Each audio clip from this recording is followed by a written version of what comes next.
नमस्कार, बुलेटिनमध्ये पुन्हा एकदा आपल्या सगळ्यांचं स्वागत। सुरुवातीला आपण बघणार आहोत काही सविस्तर घडामोडी। उपमुख्यमंत्री अजित पवार यांच्या अपघाती निधनानंतर मुख्यमंत्री देवेंद्र फडणवीस यांनी स्वतःकडे घेतलेल्या अर्थ खात्यावरून आता नवा वाद रंगणार असल्याची चर्चा सुरू झालेली आहे। अर्थ खातं पुन्हा एकदा राष्ट्रवादी काँग्रेसलाच मिळावं याकरता महायुतीतील राष्ट्रवादी काँग्रेस पक्ष आग्रही आहे।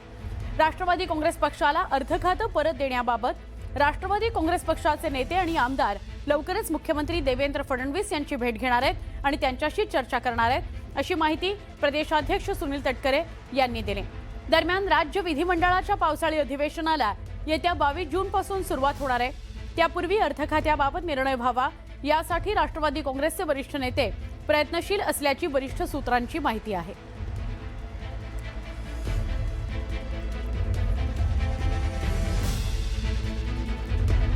नाशिक विधान परिषद निवडणुकीमध्ये लढण्यावर गोकुळ गीते ठाम आहेत। ते निवडणूक लढणारच आहेत अशी प्रतिक्रिया त्यांनी स्वतः दिली। त्यामुळे नाशिक विधान परिषद बिनविरोध होण्याची आशा आता पूर्णपणे मावळलेली आहे। गोकुळ गीतेंनी शिवसेना उमेदवाराला पाठिंबा द्यायला नकार दिलेला आहे। त्यामुळे उदय सामंत आणि गिरीश महाजन यांच्या मंथरणीला अपयश आलेलं आहे। विधान परिषद निवडणुकीच्या पार्श्वभूमीवर गेल्या काही दिवसांपासून वाद सुरू होते। त्यामुळे उदय सामंतांचा गिरीश महाजन नाशिकमध्ये स्थळ ठोकून होते। दरम्यान महायुतीकडून नेत्यांची मंथरणी करण्याचे प्रयत्न सुरू होते। आता गिरीश महाजन आणि उदय सामंतांच्या भेटीनंतरही गोकुळ गीते यांनी निवडणूक लढण्यावर ठामपणा दर्शवलेला आहे।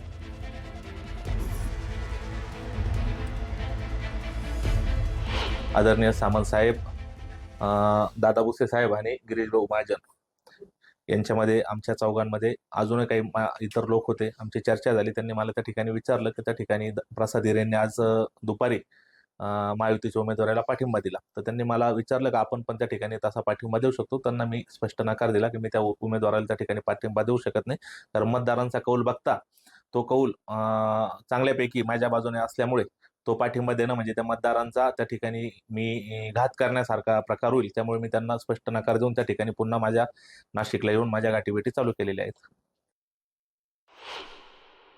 17 ठिकाणी निवडणुका आहेत। आपण बघितलं सगळ्याच ठिकाणी जिथे भाजपचे उमेदवार आहेत तिथे काही शिवसेनेचे असतील, राष्ट्रवादीचे उमेदवार उभे होते, काही ठिकाणी त्यांचे उमेदवार आहेत, आमचे उमेदवार त्या ठिकाणी उभे होते, झालेलं होतं। पण सगळ्यांना समजुतीनंतर सर्वांनी आपापले अर्ज मागे घेतलेले आहेत।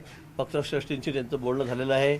आम्ही स्थानिक स्तरावर मंत्री आहोत, आमच्याशी त्यांचं बोलणं झालेलं आहे आणि मला वाटतं सगळ्याच ठिकाणी आता हा प्रश्न सुटलेला आहे। नाशिकचा प्रश्न सुटला की जळगावचा प्रश्न अतिशय सहज सुटणार आहे।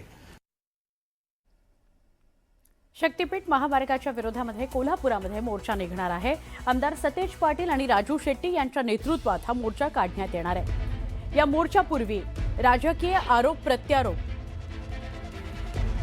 रंगताना पाहायला मिळत आहेत। शक्तीपीठच्या समर्थनार्थ असलेले आमदार राजेश क्षीरसागर यांनी हा मोर्चा केवळ राजकीय हेतूने काढला जात असून शेतकऱ्यांचं उलट शक्तीपीठला समर्थन असल्याचं म्हटलेलं आहे। तर सतेज पाटील यांनी ताकदीनं मोर्चा काढून शक्तीपीठ रद्द करायला सरकारला भाग पाडू असा इशारा दिला आहे।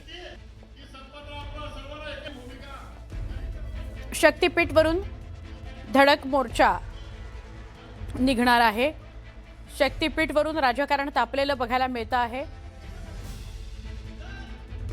शक्तीपीठच्या समर्थनार्थ असलेले आमदार राजेश क्षीरसागर यांनी हा मोर्चा केवळ राजकीय हेतूने काढला जात असून शेतकऱ्यांचं उलट शक्तीपीठला समर्थन असल्याचं म्हटलेलं आहे। तर सतेज पाटील यांनी ताकदीनं मोर्चा काढणार आणि शक्तीपीठ रद्द करायला सरकारला भाग पाडणार असा इशारा दिलेला आहे।